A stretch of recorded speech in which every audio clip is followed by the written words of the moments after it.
Deuxième conférence, le deuxième appel de Paris pour la paix que nous tenons à Paris à l'invitation de Jean-Noël Barrot. Vous vous souvenez, l'année dernière, la société civile israélienne, la société civile palestinienne qui travaillent ensemble et qui essayent de construire un chemin vers une solution politique à deux États en Israël et Palestine s'étaient réunis à Paris. C'est cet effort qui avait permis d'avoir des éléments pour aller à New York ensuite et travailler tous ensemble, notamment avec la Turquie, à la déclaration de New York qui définissait un cadre pour sortir de la crise que nous connaissons depuis plus de 2 ans et demi maintenant. Et c'est cela qui avait aussi permis à la France de reconnaître la Palestine avec d'autres membres du G7.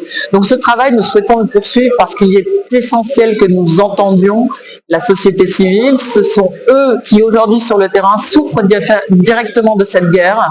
Ils en sont impactés, ils ne l'ont pas choisi et nous devons entendre aujourd'hui que ces deux peuples veulent la paix et qu'il faut les soutenir sur ce chemin. Il y a eu un effort l'année dernière qui a permis d'aboutir à une grande mobilisation internationale de 144 États membres qui a ensuite donné lieu à un cessez-le-feu. Mais ce cessez-le-feu n'a pas mis un terme à la violence et il faut donc aller plus loin.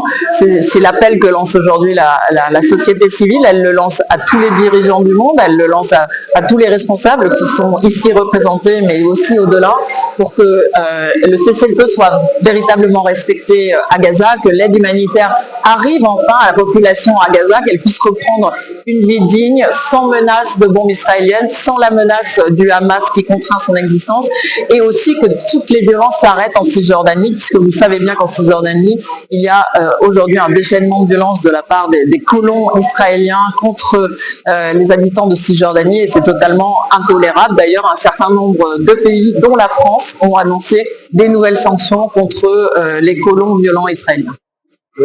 Alors ici, vous êtes à l'Institut du monde arabe, donc notre rôle c'est la société civile, mais comme vous le savez, ces sanctions, ce ne sont pas les seules qui ont été prises, c'est un processus.